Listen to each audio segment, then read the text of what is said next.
નમસ્કાર, આપની હાઈ રહ્યા છો અડીખમ ગુજરાત. આપની સાથે હું છું રાકેશ પંડ્યા. મહીસાગર જિલ્લામાં અસામાજિક તત્વો હવે સાવધાન થઈ જાય, કારણ કે પોલીસ એક્શન મોડમાં આવી ગઈ છે. આગામી સ્થાનિક સ્વરાજની ચૂંટણીઓ પૂર્વે જિલ્લામાં શાંતિ અને કાયદો વ્યવસ્થા જળવાઈ રહે તે માટે મહીસાગર પોલીસ અધિક્ષક સફીન હસને ગુનેગારો સામે લાલાક કરી છે.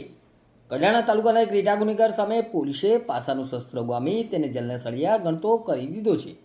પંચમહાલ ગોધરા રેન્જ આઈજી વિધિ ચૌધરી અને મહીસાગર એસપી સફીન હસનની કડક સૂચના બાદ જિલ્લામાં અસામાજિક પ્રવૃત્તિઓ ડામવા માટે એલસીબી ટીમે કાર્યવાહી હાથ ધરી છે.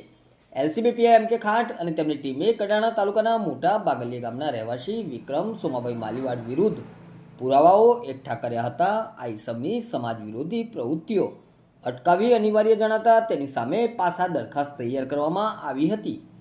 જિલ્લા મેજિસ્ટ્રેટે ગુનાની ગંભીરતા જોતા તાત્કાલિક પાસાનું વોરંટ ઇસ્યુ કર્યું અને મહીસાગર એલસીબીએ આરોપી વિક્રમ માલીવાડની ધરપકડ કરી લીધી છે.